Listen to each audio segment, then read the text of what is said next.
I'm Mirabai from Circle Creative Collective, and I'm just going to show you, we were just dyeing some fabric to make some masks out of, so I thought I'd show you how we do it. And so yeah, we've just got some plain cotton fabric. It's really beautiful. It feels like nice light canvas, but you can really use anything. We have a thinner weave here, more like muslin-like. This is like kind of a thin canvas. So I'm going to show you just some different techniques that we do play around with when we dye with indigo. And we prepped our vat right here, and we've got our bucket of water, which we dip into before using the dye, so it sucks in the color more absorbent. So I've got this piece of fabric, and I'm just gonna, this one was kind of telling me it just wants to be scrunched because this edge is scrunchy here, so I thought I'd just kind of scrunch it all up. And I've got rubber bands right here, and raffia, so you can use rubber bands or tie it up with some raffia or string. And I'm just gonna rubber band it a couple times down the whole thing, and it's gonna, what we're doing is creating spaces where the color can't get in to the fabric, so it won't absorb in these places that are tight, which will leave a really beautiful resist dye. And this is used all over the world, this technique, in Japan, in Africa, and yeah, it's really beautiful. I'll show you a technique used in Africa where they put seeds into the rubber band or ties. We're using rubber bands here, but ties that create this beautiful circle. So yeah, this is essentially tie-dyeing. This is what you do when you tie-dye. I'm going to do one more little rubber band here. And the size of the rubber band and the width and thickness also creates a difference in how it dyes. So it's really cool just to play around with all of the infinite possibilities. So I've got that rubber banded up. I've got this piece right here that is really simple and fun. It's just the same cut of fabric folded into itself once, and then folded again, and then folded straight down the line back and forth so that the color is able to absorb into both sides of the fabric.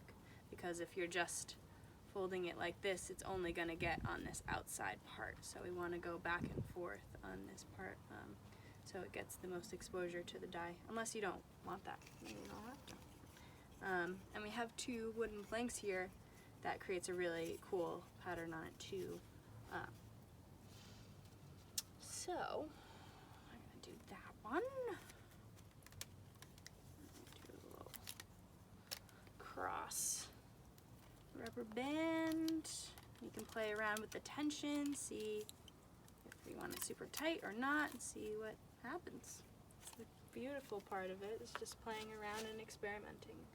I can show you this. I'll show you a little demo of how to do it. I have one prepared already in this style, so I'll just show you a little. This one is going to create those circles that I was talking about, which is really cool. It's like one of my favorite. So I'm just going to show you what I do. I just put my finger through the fabric and create just a little nipple. And I rubber band around it, and I do that, you know, all over the fabric, or not. It depends on what you want. So you can do bigger chunks. This is pretty little, a little nipple. We're gonna make a bigger nipple. see what that does.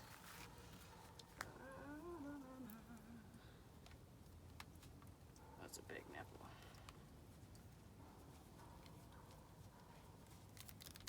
Woo. So you can play around with different sizes of nipples and see what comes out. I've got one prepped here, so I'm just gonna use this one and probably keep working on that. Yeah, and then I'll show you one other way, and there's infinite ways, really. It's really all about experimenting, which is really fun. And so this one, I have this like PVC pipe, and I'm just gonna basically, you can scrunch it, you can leave it flat. I like scrunching it because it gives it even extra texture, and almost like twisting it is cool too. This isn't what I initially thought I was gonna do, but I like this way. So I'm like twisting it as I put it on. Oops. Got a little bit on my shirt, and that's okay.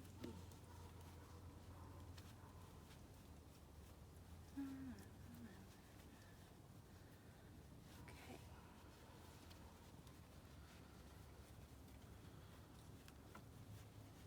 So then I'm gonna bring it down to this bottom part because it's already been glued up. I'm just gonna, you can tie it or rubber band it. Probably ties would be easier, but I've got a big rubber band here, so I'm just gonna do that there and one more.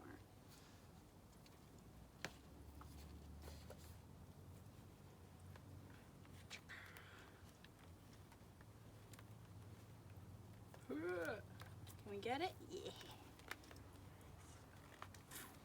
So, I've got my wand.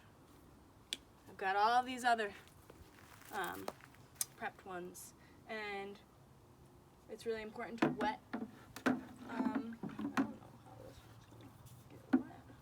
Might just have to use the hose for this one. But yeah, I wet it before putting it into the bath, the dye bath, so it can absorb really well. That one's wet already. Kind of squeeze it so it's getting all the water in the crevices. And I'm gonna take this off. I luckily wore everything Indigo dyed today, so I don't have to worry about getting blue. And this is just some wool that we dyed last summer with marigold here. So we're gonna see what kind of color it makes when we add it with the blue, which will be fun. Okay. People wear gloves. I like to not, because I like blue hands. I think it's fun. Always reminds me of some happiness. So now I'm just gonna place them in, and you want to place it into the vat as gently as possible so that you're not creating air bubbles, because that can affect the dye quality. But I've experimented with having it kind of shake around and get moved around in classes with kids, and it's still beautiful. So if it does happen, it's not the end of the world. Indigo is one of my favorite dyes because it's like magic. The way that it, once it oxidizes, once it's exposed to oxygen, it turns this deep blue. Because when you first take it out, it's green. So, hello, bumblebee. So, it's just really phenomenal to see how it changes in the presence of air. And there's plants like this, other plants as well. In Guatemala, there's a plant called sacatinta, and it's similar, where you pick the plant as a fresh leaf, and it's as you cook it, the dye bath turns red. But once you take it out of the dye bath, it turns this beautiful, beautiful blue. Depending on what textile you have, it changes. If it's cotton or silk, it'll change the color. But yeah, there's just, color really amazes me. It's a whole magic realm of its own. So I'm using this little, it's probably grilling tongs, but it's really good for indigo dyeing.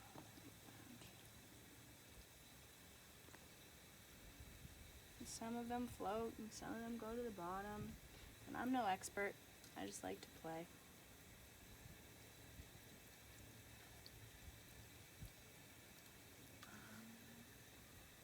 Yeah, this, should I wet it? Alright, we're gonna see what happens with this guy. We're not wetting it. That looks beautiful. So You pour that bucket out.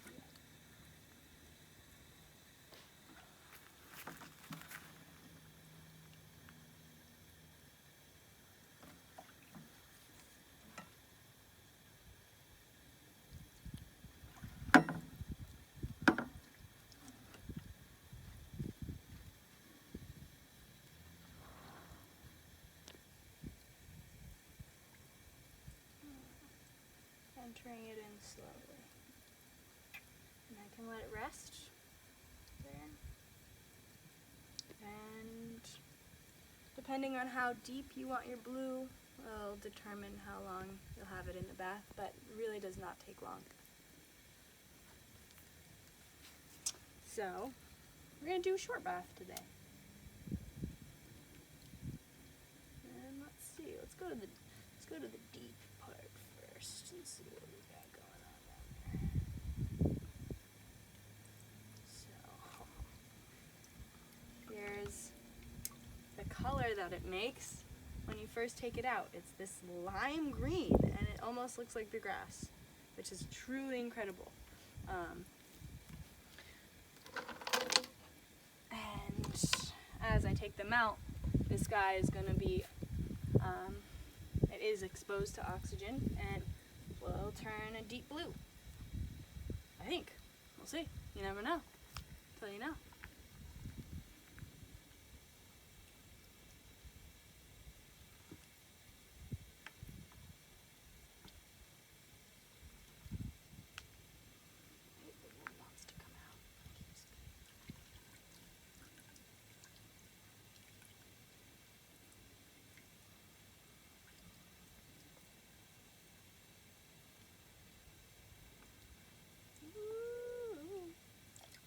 Look at that. Oh my god, you see that light green and the blue starting to happen already. This is the wool. Everything else is cotton. So it's cool, we're getting to see how the different fibers take to the color, which is really awesome. It's really hard to get a green in the natural dyeing world. So one of the best ways to get a green is by mixing yellow dye and blue dye. You'd think that you could get a lot of green natural dyes, but you can't really. The plants, they're tricking you with their green leaves. Indigo is green, has green leaves when you pick it. And as it ferments, it's this incredible magic color.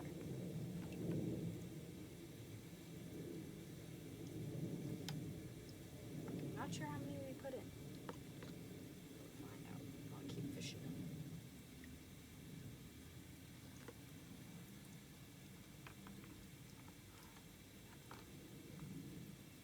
There's one. You want to see this. This is really beautiful.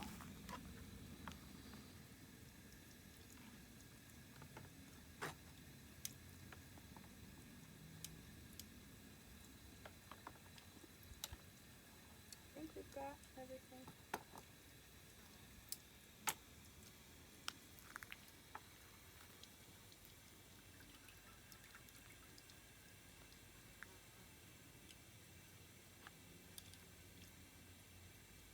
That's just gorgeous. I'm gonna fill this bucket up.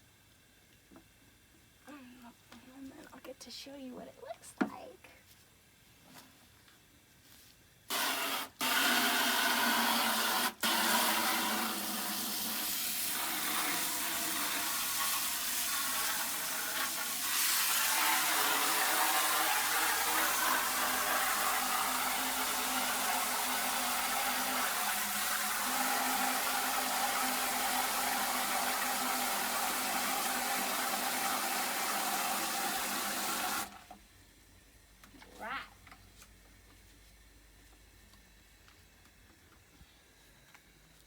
Okay. I got blue hands. Everybody knows I've been dyeing.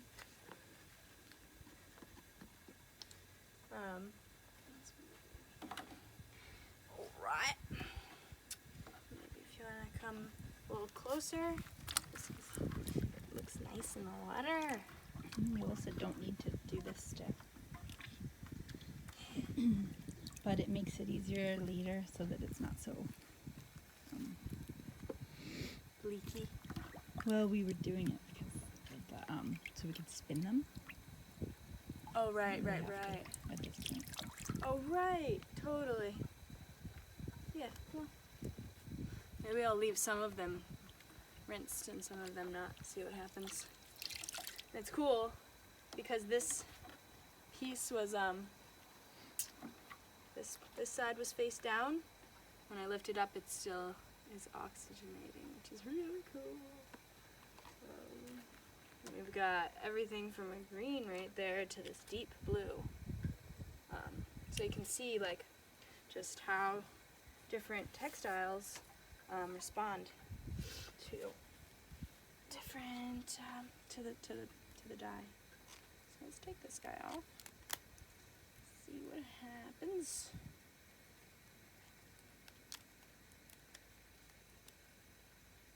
This is the best part. Taking that off, and that in itself created an amazing little universe.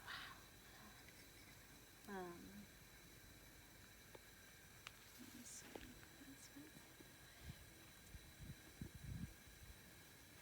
We created this beautiful square pattern. That's perfectly imperfect.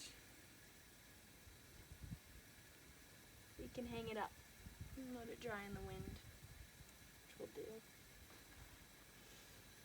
Let's see how this one came out.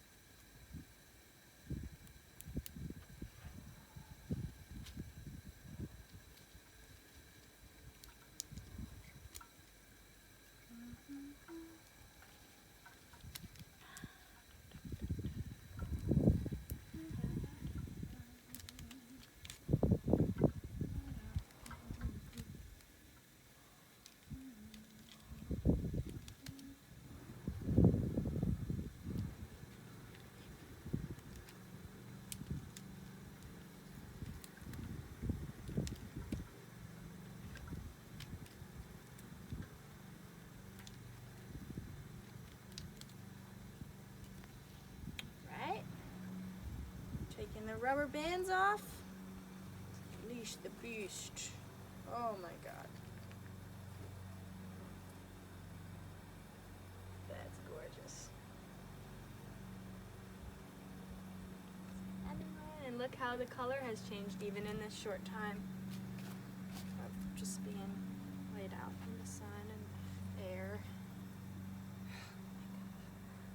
Let's try this one. So this one is the nipple one. I just like to pop them off like that. Pull them out. Choop. Boop.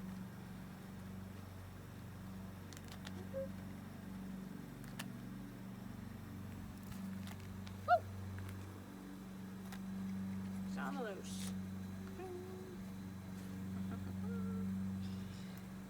Here's what that one looks like. It's like a little universe. Stars. And and it's gonna still chain. It still has some oxygenating to do. This you can use to spin or weave in like a tapestry weaving once it's dried. Should I show you guys them all? Okay, I'll show you them all.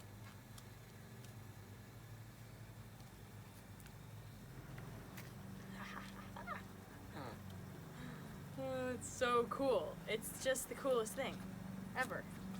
Like, what? This one's interesting. So a lot of it was folded in on the inside and there wasn't much exposed. So that's freaking awesome. Oh gosh. So yeah, this guy.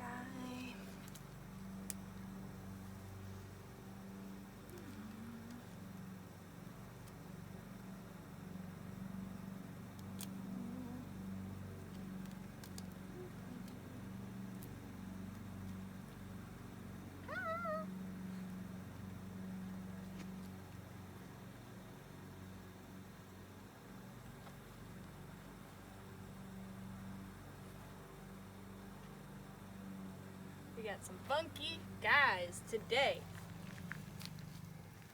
I like it though.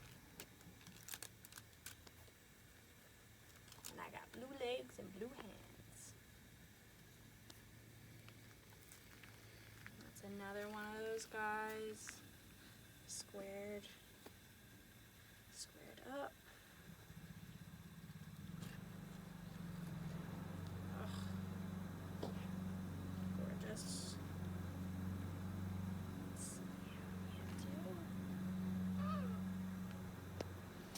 And last but not least, this guy. Let's see what happened.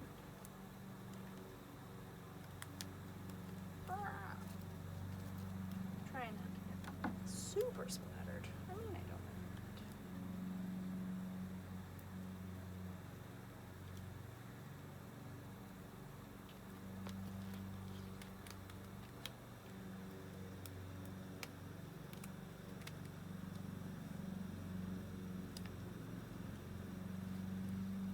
This is gonna be cool.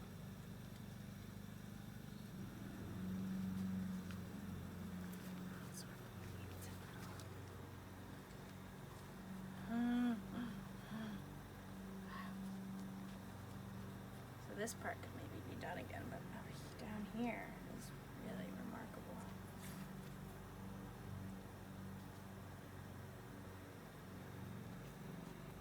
So you can do this to any of your white clothes, which is really fun, or anything. We're gonna use them to make face masks. Wow. Beautiful. Alright. So that's just a little fun indigo dye of the day. Thank you guys for watching. And if you do make this, we'd love to see it. Have a good day.